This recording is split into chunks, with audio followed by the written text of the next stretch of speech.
Hello everybody, I've been meaning to do this video for a little while. I actually did it in my car like a few weeks last week, and I uploaded it to the wrong channel. I can't, and then it got erased from my phone and I can't move it from that channel to this one. It's been a thing. So I'm pushing through. I'm doing it again. I was reading about Tobit chapter 1, and there were many things here that jumped out at me that I think are very important to the time that we're living right now. So I'm going to talk about them. So in this time, the Israelites get taken captive. And he talks about how my kindred and my people used to eat the food of the Gentiles, but I refrained from eating that food because I was mindful of God with all my heart. The Most High granted me favor and status. So for the Israelites, they followed the law of Moses. So if they ate certain things, it would defile their body and it would cut their relationship with God. And that, to me, when we think of as Christians and as Catholics, we need to be aware to not eat the food of the Gentiles. And what I mean by that is don't consume what the world is consuming. Don't do the same things that the world's doing. Don't watch movies that have lust and think that it's not going to affect you. Don't listen to music, books, things like that. You're consuming. Whatever you're consuming is affecting your soul, whether you want to accept it or not, or like it or not. Whatever we consume, it affects our soul. Like even if I consume social media, I'm grouchy later. Like it affects whatever we consume, whatever we read, whatever we listen to. It will affect the way that we think, the way that we're feeling, and ultimately our relationship with God. So he's warning us that don't do what the Gentiles are doing. Like don't think that because they're doing it, it's fine. Like we need to be in the world, not off the world. We need to be aware and mindful of our relationship with God goes first. And then the other thing he said, the Most High granted me favor and status. So the way I see that, and he was able to do a bunch of kind acts for others. And I think if we are not consuming what the world is putting out there, we're not distracted. And we're able to hear God and the messages he has for us. We're able to hear God and what is his will for our life. If we're not distracted, we have eyes and ears to see who is in need and what are we supposed to do. Like God's voice is a still quiet voice, and we need to be very careful to not be distracted, because if not, we miss it. So that's the other thing. And then he was working as a treasurer, and he was going from town to town. And he writes, the roads to Medina became very unsafe, so I could no longer go to Medina. To me, that kind of goes with the previous point. To me, that goes with the previous point, because certain roads are not safe for us anymore. Certain friendships are not safe for us anymore. Certain things that we used to do are not safe for us anymore. Certain places we used to go are not safe for us spiritually. And he's warning us, God still left the road open. It just became not safe. So he had the choice to keep going and run the risk of getting killed, mugged, whatever, or stop going there. And that's what we have. We have free will. God's not going to prevent us. He's going to make it hard and he's going to make us aware. And then we have the choice. We have the choice to listen, or we have the choice to keep going and then see where we end up at. And that made me think of, sometimes we can see it even with friendships. Some friendships just kind of melt away, and we have the choice to keep pressing and keep pushing and keep forcing, instead of trusting God that, okay, God, you have a plan, you have a season, there's a reason, right? Like holding things with an open hand, or going to a certain place, and it's just we get to choose like, okay, that chapter has been closed. Like that is not safe for me anymore. And then it talks about how the king didn't like the Israelites, and he started just like killing people. But he performed a bunch of kind deeds. He said, I performed many charitable deeds for my kindred. I gave my bread to the hungry and clothing to the naked. I saw one of my people had died and been thrown behind the wall of Nineveh. I used to bury him.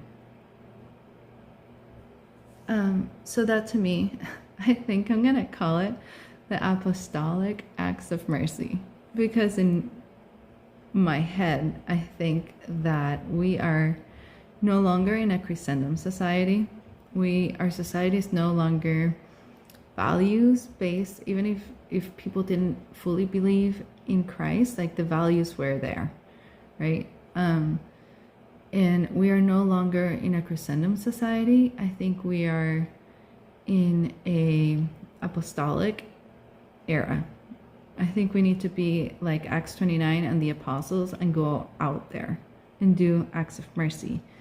But we expect the church to do all these things, but I think the church is in need of us as the lay people to do them.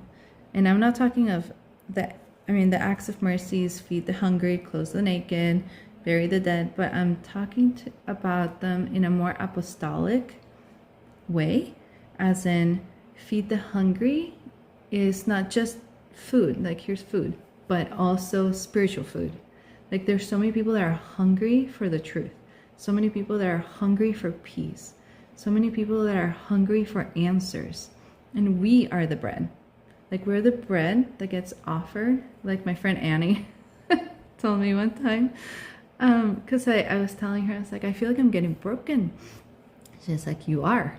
It's like you're the bread that's put in the altar and broken and handed out to others. So a lot of times that means what we want, God's like, nope, that's not my will for you, and it's not fun to hear no.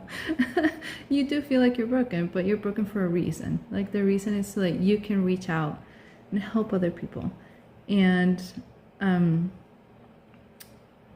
feed the hungry. Like go out there, have conversations. There's so many people that are desperate for food, spiritual food. So you are the bread, and you are to be fed and feed the hungry, the spiritually hungry people out there, and catechize and just be Christ in the world. And Christ ate with prostitutes and tax collectors. I'm not saying go to unsafe places, especially if you're a woman, but don't judge people where they're at. Just kind of meet them where they're at, and from there you can be an example for them to see what a life of faith is like, and the peace that surpasses all understanding. And people will ask you, they're like, how are you so peaceful? And then you can tell them about Christ and start catechizing and just feed the hungry. So that's one. Then clothe the naked. What I got is, so being naked is shameful. Being naked is just, it's embarrassing. It's like you need to remove them from society, right? Like they're naked. But clothe the naked, to me, as in the acts of apostolic mercy, what was it I called it? Well, these acts of mercy is give people back their dignity. So clothe people in their dignity as a child of God. So it's like you're clothing the naked. You're reminding them of their dignity as a daughter and son of God, and giving them their dignity back. Isn't that beautiful? And then bury the dead is, so this king is killing because he's angry and he's causing division. So that right there is a big red flag. Like division is not from God. and that anger and destruction is not from God. And we see that everywhere now. So it's like we need to work at not fueling the division. We need to work at not fostering anger. We need to also like not be like the king that's just destroying and it's killing people, because people are being killed. Like the think of it, sin is death, right? So sin, if somebody's in sin, their soul is dead. So back then, but back then they believed that if you bury the dead, you're helping their soul get to heaven. Like if they don't get buried, their soul lingers around, right? So for them it was very important to make sure you bury the dead, because you're taking care of their soul and helping it get to heaven. And that's what we need to do. There's so many people that are dead, like spiritually dead. They're living in sin. They're just confused, like so many things. And it's our job to bury the dead. It's our job to take care of their soul. And God is asking us, hey, bury the dead. Take care of their soul. Point them to heaven. Like, be the one to help them get to heaven. And that made me think of these Israelites were dying because of the king and the anger and the destruction. And so many people are losing their soul because of division, because of anger, because of all of these things. It's easier to fall into sin and die. So it's our job as one of the spiritual works of mercy to bury the dead, but also see it as in bury the dead that's out there. Like all the people that are dead in sin, we have to take care of their souls. We have to be the one to point them to heaven and to help them change their ways, but in a charitable, kind way. So we're meant to be Christ in the world.